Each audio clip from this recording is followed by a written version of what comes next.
Alright, now what I'm going to read to you is part 4. Appearance of the red heifer after 2,000 years.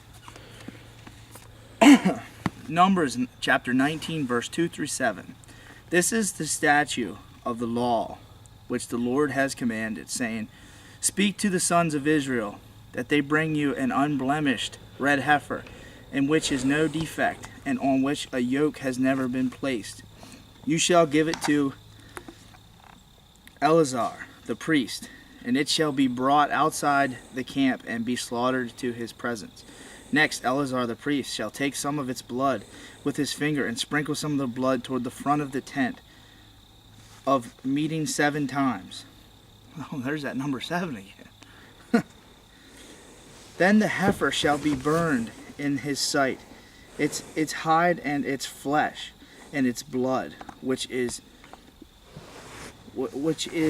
its refuse shall be burned. The priest shall then wash his clothes and bathe his body in water, and afterward come into the camp, but the priest shall be unclean until evening. A red heifer will be required to be used in the process of purification described in the books of Numbers. In May 1997, the first red heifer was born in 2,000 years. So what, all of a sudden, 2,000 years later, a red heifer can be born? I mean, but there's not a God, right? Like you people, some of you people don't want to believe.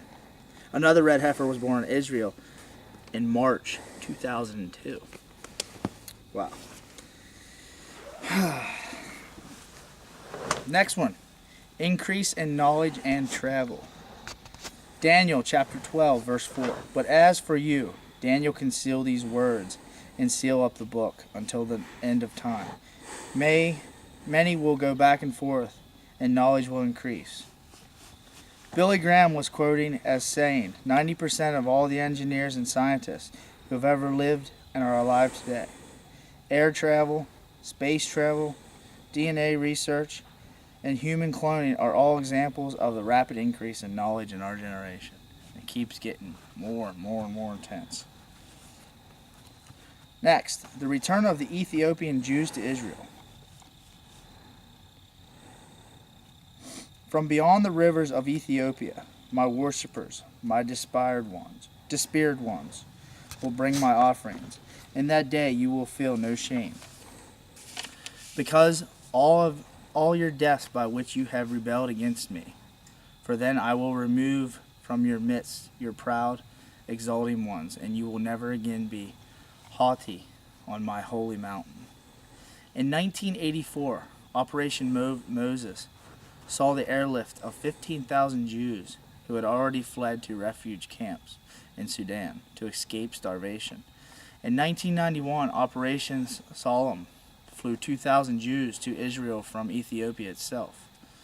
A further aircraft began in June of 1999, aimed at transporting at least 3,000 members of the Quara Jewish community from northeastern Ethiopia to Israel. Next, the rise of Russia, the moment we've all been waiting for. Ezekiel 38, verse 2, 4, and 8. Son of man, set your face toward Gog and land of Magog. In case you didn't know what Gog is, it's the leader. Magog is Russia. The prince of Rosh. Rosh means Russia. Meshech and Tubal, and prophecy against him. I will turn you about and put hooks into your jaws, and I will bring you out in all your army, horses and horsemen, of all of them splendidly attired, a great company with buckler and shield, and all of them wielding swords. People, John Hagee truly believes that the hook in the jaw is oil.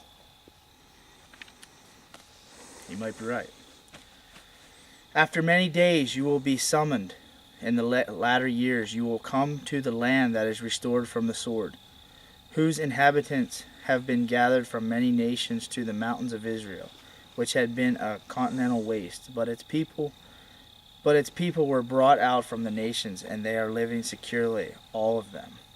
In order for some end events to occur, Russia will have to be a strong nation with a strong military. Jake, does Russia... I don't really know. Does Russia have a strong military? Is that a trick question? Well, you tell me. I saw them attack this country that was close to Israel for no reason. But, I mean, are they a strong country, or are they trying to claim that they're a strong country? I don't know, man. Oh, well, I guess we'll see. Yep. Next, we're going to read Return of Russian Jews to Israel. What's before Israel? Was that little country that they tried to invade Russia recently? Georgia? Oh, yeah, I think that's it. Jeremiah 23, verse 7 through 8. Therefore, behold, the days are coming, declares the Lord, when they will no longer say, As the Lord lives, who brought up the sons of Israel from the land of Egypt. But as the Lord lives, who brought up the lead back the descendants of the household of Israel, from the north land and from all of the countries where I have driven them. They will live on their own soil. In the 1970s and 1980s, there was a mass exodus of Russian Jews out of the communist Russia. In 1999, the Associated Press reported a dramatic increase in the number of Jewish immigrants from Russia, bringing the largest number of Russian Jews to Israel since the early 1990s. They're starting to all go back to Israel, even now. And next part that we're going to go into, I'm going to let Jake take it over because, frankly, it frightens the hell out of me. Thank you.